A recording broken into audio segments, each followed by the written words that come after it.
Pendidikan bukan sekadar urusan aplikasi.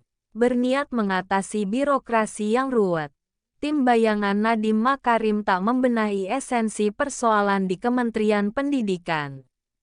Pendidikan merupakan problem besar yang tak bisa diselesaikan semata lewat aplikasi digital. Langkah Menteri Pendidikan, Kebudayaan, Riset, dan Teknologi Nadiem Makarim memperbaiki masalah birokrasi tentu tak salah, meski sesungguhnya itu bukan satu-satunya persoalan.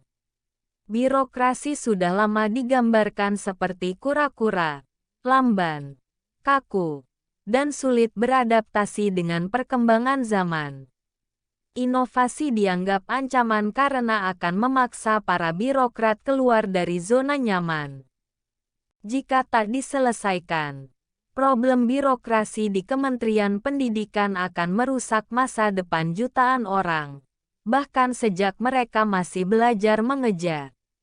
Birokrat yang kehilangan visi hanya sibuk gonta-ganti kurikulum tanpa kehendak untuk menciptakan pendidikan yang membuat murid kreatif, merdeka, dan berpikir bebas. Mengatasi pelbagai persoalan, Nadiem memilih jalan pintas, merekrut pihak ketiga untuk menangani program-program andalannya. Tim bayangan Nadiem memang berhasil melahirkan berbagai aplikasi pendidikan, cara yang diklaim cepat dalam menerabas kendala birokrasi. Bahkan tim bayangan inilah yang menyusun rancangan Undang-Undang Sistem Pendidikan Nasional yang kontroversial itu. Yang dilupakan Nadiem adalah penyelesaian problem pendidikan, termasuk penyusunan rancangan undang-undang, membutuhkan partisipasi publik dan pelbagai pemangku. Sebuah peraturan setingkat undang-undang perlu didiskusikan bukan hanya oleh mereka yang sehaluan pikiran, juga bersama mereka yang berbeda. Dalam kerja bersama itu pelbagai ide dipertukarkan, digugat, dan dikonsolidasikan. Masalah pendidikan yang begitu kompleks tak mungkin dipikirkan oleh satu tim kecil belaka. Kebijakan Nadiem melibatkan tim bayangan mungkin mengatasi keruwetan birokrasi, setidaknya dari perspektif Menteri Pendidikan sendiri. Tak seperti di Gojek, perusahaan teknologi yang ia dirikan, Nadiem menghadapi medan lain yang mengharuskan gagasannya diuji dengan banyak orang. Ia harus mendengarkan pendapat yang berbeda betapapun pendapat itu tak sejalan dengan pikirannya, bahkan mungkin terdengar dangkal dan bodoh.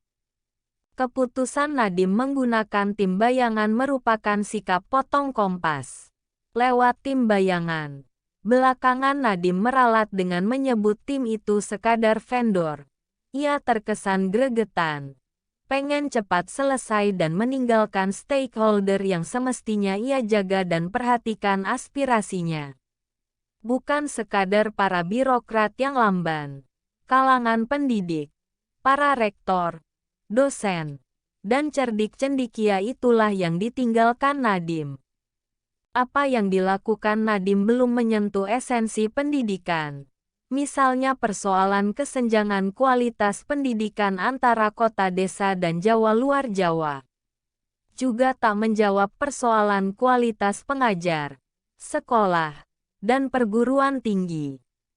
Data Organisasi untuk Kerjasama Ekonomi dan Pembangunan (OECD) menunjukkan, selama tahun 2000 sampai tahun 2021, jumlah penduduk Indonesia berusia 25-34 tahun yang masuk perguruan tinggi memang meningkat, tapi lebih kecil dibanding negara lain.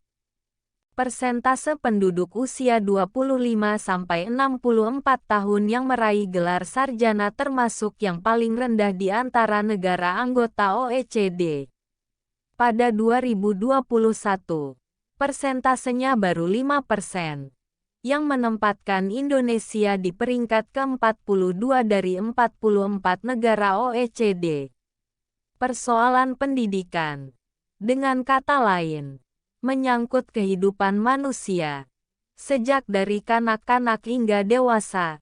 peluang mendapat pekerjaan, dan pada akhirnya mendorong perekonomian.